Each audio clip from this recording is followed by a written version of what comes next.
কৃষকদের আগাম ৩ দিনের আবহাওয়া বার্তা দিতে মাদারীপুরের ৫৬টি জেলায় বসানো হয়েছিল রেইন গজ মিটার। বিশ্বব্যাংকের অর্থায়নে স্থাপন করা এসব পূর্বাভাস যন্ত্র অনেক জায়গায় উধাও হয়ে গেছে। অস্তিত্ব নেই ২ কোটি টাকার প্রকল্পের। অভিযোগ খতিয়ে দেখতে মাঠে নেমেছে দুদক। পেয়েছে সত্যতাও। তবে এর সাথে কৃষি সম্প্রসারণ অধিদপ্তর জড়িত নয় বলে দাবি কৃষি কর্মকর্তার।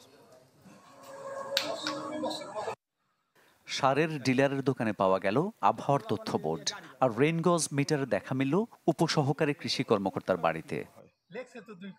অথচ এসব আবহাওয়া পূর্বাভাস যন্ত্র থাকার কথা ছিল মাদারীপুর সদর উপজেলার ঝাউদি ইউনিয়ন পরিষদে।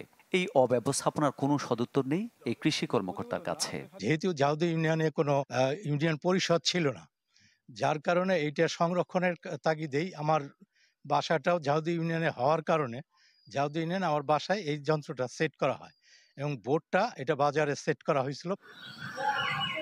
আগাম ৩ দিনের আবহাওয়ার তথ্য দেয়া তো দূরের কথা, প্রকল্পটির কোনো অস্তিত্বই নেই জেলার ৫৬টি ইউনিয়নে। তদারকির অভাবে ভেস্তে গেছে প্রায় ২ কোটি টাকার প্রকল্প। জিনিসটা আরো ৪-৫ বছর আগে ছিল, তো আবহাওয়া দিত, কিন্তু এখন সেটা আমরা পাচ্ছি না। এই মাসে বৃষ্টি হালাইছি না, বৃষ্টি তলায় গেল। এটা আবহাওয়াটা থাকলে আমরা বুঝতে পারতাম। আর এগুলো দেখার জন্য অনুরোধ করবো যে এটা দেখেন, যেটা কি করা যায় এটা আইনগত বিচার করেন। সম্প্রতি জেলা কৃষি সম্প্রসারণ অধিদপ্তরে অভিযান চালিয়ে অনিয়মের সত্যতা পায় দুর্নীতি দমন কমিশন দুদক। যতটুকু তথ্য জানতে পেরেছি ৬০টার বিরুদ্ধে ৫৬টি বসানো হয়েছে, অধিকাংশই অকেজ। এত বড় একটি প্রকল্প এটা অকেজ, এটা নিঃসন্দেহে আমাদের কাছে দৃষ্টিকটু মনে হয়েছে। এর সাথে কৃষি সম্প্রসারণ অধিদপ্তর জড়িত নয় বলে দাবি এই কর্মকর্তার। রেইনগজ মিটারের দাম নিয়েও প্রশ্ন তোলেন তিনি। এখানে ২ কোটি টাকার কথা বলা হয়েছে। তো একটা রেইনগজের দাম কত আপনি নেটে সার্চ দিলে দেখতে পারবেন। ১০০ টাকা থেকে মানে ১,০০০-১,৫০০ টাকা পর্যন্ত হইতে পারে।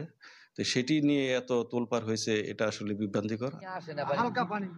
আবহাওয়া সংক্রান্ত ১০টি বিষয়ে তথ্য সংগ্রহ ও তা কৃষকের মাঝে প্রকাশের জন্য ২০১৮-১৯ অর্থ বছরে প্রকল্পটিতে অর্থায়ন করে বিশ্বব্যাংক। Desk report, channel 24।